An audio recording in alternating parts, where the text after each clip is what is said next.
ہماری پاکستانی عوام کا حال ہے جو اشرافیہ کے بجٹ بنائے جاتے ہیں اور غریب کی جیب پر وار مسلسل جو کیے جا رہے ہیں. اب غریب کی جیب جو ہے وہ تو پوری آپ اتر چکے ہیں. نہ نیا پاکستان عوام کو سوٹ کیا، نہ پرانا پاکستان، نہ وہ بول سکتے ہیں، میڈیا پہ قدغن ہے. آپ کے وہ تمام ایسے ایکشنز ہیں کہ جس سے نظر آئے کہ ہمارے ملک میں جمہوریت نہیں، ہمارے ملک میں ایک اتھارٹیرین رجیم ہے. چاہے لوگوں کے گھروں میں گھس کے آپ چار دیواری کو پامال کریں، لوگوں کو بنا وارنٹ کے اریسٹ کریں، یہاں پہ تختی لگاؤ اور کام چلائی جاؤ والا حساب ہے. تختی فارمولا جو ہے وہ اس وقت ان پلیس ہے. السلام علیکم، میں ہوں الینا شگری، آپ دیکھ رہے ہیں ABN ڈیجیٹل. نئے بجٹ کا پہلا دن اور عوام پہ ایک اور پیٹرول بم گرا دیا گیا. مہنگائی کے یہ جو مسلسل بم عوام پہ گرائے جا رہے ہیں. آج ایک ویڈیو نظر سے گزری شیخ پورہ میں وابڈا آفس کے باہر ایک بزرگ خاتون اپنا بل لے کر جاتی ہیں، اور بل چونکہ زیادہ آیا ہے، ہر عام پاکستانی کی طرح جو اس وقت عوام جس مہنگائی کے بوجھ تلے دبے ہوئے ہیں اور ان کی آواز بھی مسلسل دبائی جا رہی ہے، اسی آواز دبانے کی مثال آپ کے سامنے رکھتے ہیں کہ اس بزرگ خاتون شیخ پورہ میں جو وابڈا آفس گئیں، وہ جا کے اپنا جو بل تھا اس کو درست کروانے کے لیے گئی تھی. اب ایک جو ستائی ہوئی جو ہماری عوام ہے، اب وہ زیادہ سے زیادہ کیا کر سکتی ہے؟ اس کا ریکٹیفائی تو نہیں ہوگا یہ بل، لیکن وہ جا کے وہ صرف اور صرف وہ گلہ تو کر سکتے ہیں، وہ شکوہ تو کر سکتے ہیں. وہ جب جا کے اپنا بل درست کروانے کے لیے گئیں تو ان کے ساتھ جو بدسلوکی کی گئی، جو انسانیت سوز طریقہ اپنایا گیا، وہاں وابڈا آفس والے نے یہ کہا، جو افسر بیٹھے ہوئے تھے انہوں نے سیکیورٹی گارڈ کو بلایا، بولا اس کو باہر نکال دو. یہ ہماری پاکستانی عوام کا حال ہے جو اشرافیہ کے بجٹ بنائے جاتے ہیں اور غریب کی جیب پر وار مسلسل جو کیے جا رہے ہیں. اب غریب کی جیب جو ہے وہ تو پوری آپ اتر چکے ہیں. اس وقت غریب کے پاس کچھ نہیں بچا. یہی وزیر اعظم شہباز شریف صاحب تھے جو کہ عوام کو تسلی اور دلاسے دلاتے تھے یہ کہہ کے کہ IMF ہماری ناک سے لکیریں نکلوا رہا ہے، لیکن میں اپنے کپڑے بیچ کر آپ کے لیے آٹا آپ کو مہیا کروں گا. یہی وزیر اعظم شہباز شریف صاحب تھے جو بڑے وعدے اور دلاسے اسی عوام کو دے رہے تھے کہ ان کی جب واپس سے دور اقتدار آئے گا تو عوام ایک روشن پاکستان میں واپس جا چکے ہوں گے. نہ نیا پاکستان عوام کو سوٹ کیا، نہ پرانا پاکستان جس میں واپس سے اور کن دہائیوں پیچھے پاکستان میں کو گھسیٹا جا رہا ہے. پاکستان میں یہ جو بزرگ خاتون تھی جن کو گھسیٹا جا رہا تھا سڑک پہ اور دروازے سے باہر نکالا جا رہا تھا، میرے خیال سے یہ بزرگ خاتون ایک ہماری ملک کی جمہوریت کی عکاس ہے. جمہوریت کو بھی جو کہ ایک نام کی رہ گئی ہے، جو کہ لوگ اب سمجھتے ہیں کہ شاید یہ ایک ڈھانچہ ہی صرف رہ گیا ہے، بہت بوڑھی ہو چکی ہے. یہی وہ جمہوریت کا حال ہے کہ جس کو اس طرح سے گھسیٹا جا رہا ہے، کیونکہ جو بھی آپ کے جو رویے ہیں، جو حکمرانوں کا طرز عمل ہے، اس سے نہیں کہا جا سکتا کہ یہ جمہوری سیاستدان ہے، جمہوری حکمران ہے. ان کے رویوں میں اتھارٹیرینزم جو ہے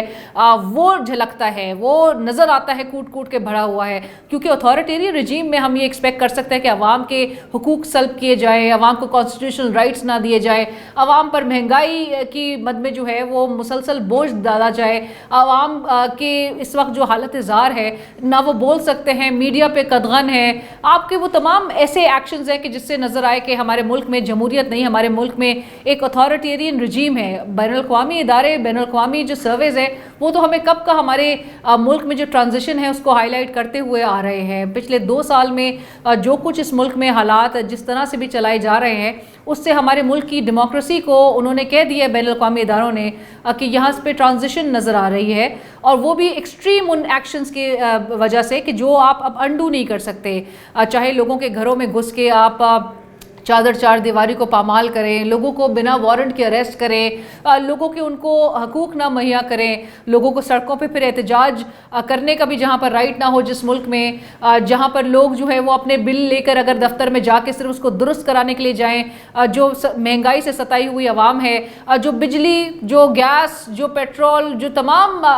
طرح سے، اور آپ ابھی اب اگر ATM بھی جائیں گے کیش وڈرا کرانے کے لیے تو اس پہ بھی وڈرول چارجز کو تقریباً 35 روپے پہ لے کر جا چکے ہیں. سو آپ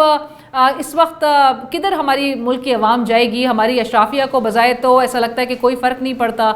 بے حسی کا عالم ہے. یہاں پہ تختی لگاؤ اور کام چلائی جاؤ والا حساب ہے. تختی فارمولا جو ہے وہ اس وقت ان پلیس ہے. یہ تختی فارمولا ہے کیا؟ یہ وہ فارمولا ہے کہ جس سے موجودہ حکمرانوں کو لگ رہا ہے کہ اگر ان کے نام کی تختی کسی پروجیکٹ پہ لگی ہو تو اس سے عوام کنونس ہو جائے گی، اس سے عوام میں ان کی پذیرائی ہو جائے گی، عوام ان کو ووٹ دے گی.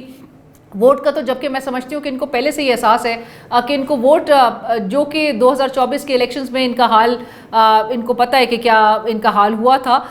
سو اب یہ الیکشنز میں بھی جائیں گے نہیں، کیونکہ اگر تو ہمارے موجودہ حکمرانوں کو یہ ڈر خوف ہوتا کہ وہ الیکشنز میں جائیں گے، عوام کا سامنا کریں گے، تو وہ یہ ایکشنز، یہ اقدامات نہ کر رہے ہوتے۔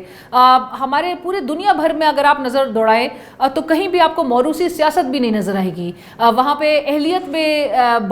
پہ بیس جو ہے وہ لوگ آپ کو پوزیشنز میں نظر آئیں گے، اور جو کہ اتنی ان کی ایک مورل ویلیوز ان کے آگے وہ اس کو ایک بڑی امپورٹنس دیتے ہیں، اور ان مورل گراؤنڈز پہ وہ اگر کوئی بھی بلنڈر ان سے ہو یا ان کو اکیوز کیا جائے یا ان کے حوالے سے کوئی کرپشن کا کیس سامنے آ جائے تو وہ مورل گراؤنڈز پہ ریزائن کر دیتے ہیں۔ ہمارے ملک میں ایسے ایسے پے در پے سانحہ ہو رہے ہیں، جہاں پر ہم سوات کے سانحے کی بات کریں، ہم پاک پتن میں بچوں کی اموات کی بات کریں، تو میرے خیال میں تو ایک نہیں دو استعفے بنتے ہیں، لیکن مورل گراؤنڈز پہ یہاں پہ کون ریزائن کرتا ہے ہمارے ملک میں؟ ہمارے ملک میں تو جو کرسی ہے اس کی انتہائی جو ہے وہ اہمیت ایسی ہے ہمارے حکمرانوں کے لیے کہ وہ کرسی سے ان کو لگتا ہے کہ وہ چمٹے رہیں گے، اور شاید ان کا اقتدار بھی امورٹل رہے گا، وہ بڑے لمبے عرصے تک جاری رہے گا، لیکن حالات جو ہے وہ بہت انپریڈکٹیبل ہوتے ہیں پاکستان میں۔ آپ نہیں بتا سکتے کہ اگلا لمحہ جو ہے وہ آپ کو کدھر لے کے چلا جائے، اس لیے ضرورت اس بات کی ہے کہ عوام کی جو آپ پذیرائی حاصل کرنے کے لیے جو آپ وعدے دعوے اور جو اپنی تقاریر میں عوام کو جو آپ بہت بتانے کی کوشش کرتے ہیں کہ وہی طاقت کا سرچشمہ ہے اور عوام کے لیے سب کچھ ہو رہا ہے، اس عوام کو آج کے اس 2025 کے دور میں تختیاں لگانے سے، ناموں کی تختیاں لگانے سے کوئی سروکار نہیں ہے۔ وہ عوام رد عمل کس طرح دے رہی ہے؟ آپ کے ان تمام اقدامات جو ہے وہ ایک میم کی مار ہوتی ہے۔ آپ اقدامات کرتے ہیں، آپ اس قسم کی، آپ چاہے قبرستان کے باہر، واش رومز کے باہر، آپ یہ منصوبوں کے حوالے سے جو آپ اپنے نام کی تختی لگائیں، یہ وہ 90 کی سیاست کی جو ہے وہ اس کا حوالہ دیا جاتا ہے کہ وہ 90s کی میاں صاحب کی ایک سی وی ہوتی تھی، اور وہی آ کے ریپلیکیٹ کر رہی ہیں ان کی صاحبزادی مریم نواز صاحبہ، جنہوں نے جناح ہسپتال میں اب ہمیں یہ بتایا کہ وہ ایک ایکسٹینشن یونٹ بن رہا ہے، اور وہ ایکسٹینشن یونٹ جو ہے وہ Maryam Nawaz cardio vascular diseases کے لیے وہ ایکسٹینشن یونٹ بن رہا ہے۔ اس کی میں جلدی سے آپ کو ایک حقائق آپ کے سامنے رکھتی چلوں۔ عثمان بزدار صاحب، سابق وزیر اعلیٰ پنجاب، جن کے حوالے سے اگر ہم یہ بھی کہیں کہ عمران خان صاحب سے اگر سوال کیا جائے کہ آپ کی سب سے بڑا آپ کا بلنڈر کیا ہوگا، یا وہ what would you consider as the biggest blunder during your regime, تو وہ شاید عثمان بزدار کا ہی نام لیں۔ اور عثمان بزدار صاحب کے حوالے سے تو یہ لوگوں نے بھی مذاق بنا لیا ہے کہ اگر کسی کو کوئی تنقید کر کے یا کوئی ڈیمیننگ وے میں اگر بات کی جائے تو بولے وہ بزدار نہ بنو۔ سو اس قسم کے بزدار صاحب کا ایک ٹرم رہا، اس کو ایسے لوگ مذاق سے یاد کیا جاتا ہے، بلکہ وہ بھی عثمان بزدار صاحب کے جانب سے 2019 کے نومبر میں اسی جناح اسپتال کے اس ایکسٹینشن یونٹ کو باقاعدہ طور پہ ایک ایمرجنسی بلاک ٹراما سینٹر کے نام سے یہ بنایا جا رہا تھا، جس کی اپروول عثمان بزدار صاحب نے دی تھی، اور یہ وہی منصوبہ ہے جو آج مریم صاحبہ اپنے نام سے یہ آگے لوگوں میں پیش کرنا چاہتی ہیں۔ سو آپ امیجن کیجئے عثمان بزدار 2 اگر مریم صاحبہ ہوں گی تو کیا حال ہوگا۔ لوگوں نے تو یہاں تک سوشل میڈیا پہ ریاکشن دیتے ہوئے اور رد عمل میں کہا ہے کہ مریم صاحبہ شاید بالکل فٹ بیٹھتا ہے، ان کو یہ نام جو ہے اب سوٹ کرتا ہے، کیونکہ جو وہ کارڈیو ویسکولر ڈیزیزز کی بات کرتے ہیں تو وہ کہتے ہیں ڈیزیزز کے ساتھ جو ہے وہ مریم صاحبہ کو اب تشبیہ دی جا رہی ہے۔ سو اس قسم کے آپ جب اقدامات کریں گے تو ایک پبلک ریاکشن جو ہے وہ ٹریگر کرے گا۔ یہی عثمان بزدار تھے جنہوں نے 2022 میں، یعنی کہ تقریباً کوئی 2.5 سال بعد 2022 کے مارچ میں انہوں نے یہ سنگ بنیاد رکھا تھا اسی ایمرجنسی بلاک ٹراما سینٹر کا، جو کہ جناح اسپتال کا یہ ایکسٹینشن تھا۔ نام اس کا تبدیل نہیں ہوا تھا، یہ جناح اسپتال میں تھا، یہ جناح اسپتال کے ہی پریمیسز میں تھا، اور یہ جناح اسپتال کے ہی نام سے کارڈیو ویسکولر ڈیزیزز اور یہ ایمرجنسی بلاک ٹراما سینٹر کے نام سے یہ جو ہے اس کا سنگ بنیاد رکھا گیا تھا بزدار صاحب کے ہاتھوں۔ اس کے بعد آگے بڑھیے تو سابق وزیر اعلیٰ پنجاب محسن نقوی صاحب نے اس کو انوگریٹ کیا، اور اس کی انوگریشن یہاں پہ ختم نہیں ہوتی ہے، بہت لوگوں نے آ کے اس کا کریڈٹ لیا تھا انوگریشن کا۔ پرویز الہی صاحب کے بھی کھاتے میں اس کی انوگریشن آئی تھی، اور اب مریم نواز صاحبہ جو ہے وہ ہمیں بتا رہی ہیں کہ یہ Maryam Nawaz cardio vascular diseases centre جو ہے یہ بننے جا رہا ہے۔ گزشتہ سال کی بھی آپ کو بتاتے چلیں کہ عاظمہ بخاری صاحبہ نے ایک نوٹیفیکیشن سرکولیٹ کیا تھا 29 مئی 2024 کے ڈیٹ سے یہ نوٹیفیکیشن پنجاب حکومت کا سیکرٹری صاحب کی طرف سے یہ سامنے آیا تھا، ڈیسائیڈ ہوا تھا کہ جی بورڈ آف مینجمنٹ کا فیصلہ ہے کہ یہ جو اس کی جو انڈر کنسٹرکشن پارٹ ہے اس کو مریم نواز کے نام سے اب منسوب کر دیا جائے گا۔ اس نوٹیفیکیشن کی آگے بڑی سختی سے تردید کی گئی تھی۔ عاصمہ بخاری صاحبہ وزیر اطلاعات پنجاب، انہوں نے بڑی سختی سے تردید کی یہ کہہ کے کہ یہ فیک نوٹیفیکیشن ہے، لیکن شاید عاصمہ صاحبہ کو گزشتہ سال پتہ نہیں ہوگا کہ یہ کارروائی کا آغاز گزشتہ سال سے ہی ہو گیا تھا، اور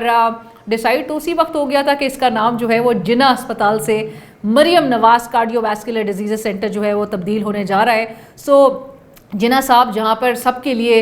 سارے پاکستانیوں کے لیے ایک ریڈ لائن سمجھے جاتے ہیں، یا اس آپ ڈومین میں آ کے آپ نے میرے خیال سے یہ بڑی زیادتی کی ہے۔ اور جب آپ بیانیہ بناتے ہیں اپنے مخالف کے لیے 9 مئی کے مقدمات سے لے کر، جب آپ کہتے ہیں کہ جی جناح ہاؤس کو ٹارگٹ کیا، جناح ہاؤس پر حملہ کیا، تو وہیں پر آپ کی جانب سے جناح یہ اسپتال پہ ایک بہت سنگین حملہ کیا گیا ہے جب آپ جناح صاحب کے نام کو ہٹا کے آپ مریم نواز سے ریپلیس کریں۔ سو میرے خیال سے یہ اس سے آپ کو عوام میں پذیرائی نہیں، عوام میں ایک سخت ریج اور سخت رد عمل آپ اس کو ٹریگر کر رہی ہیں، اور اس سے میرے خیال سے اگر تو صرف آپ کو پتہ ہے کہ آپ نے عوام میں نہیں جانا پھر دوبارہ ووٹ لینے کے لیے، تو پھر یہ اقدامات، اور کیا اس کے بعد تو آپ میرے خیال سے مزید اور سنگین اقدامات کرتے آئیں گے، لیکن یہ چیز آپ کی بالکل عوام میں کوئی اس کو سپورٹ حاصل نہیں ہوگی، کوئی اس پہ عوام کی جو ہے وہ پذیرائی آپ کو نہیں ملے گی، اور عوام کی حمایت جو ہے وہ اس قسم کے فیصلوں سے آپ کھو دیں گے کہ جہاں پر آپ کا جو تختی فارمولا ہے وہ بہت ہی شدید تنقید کے زد میں ہو۔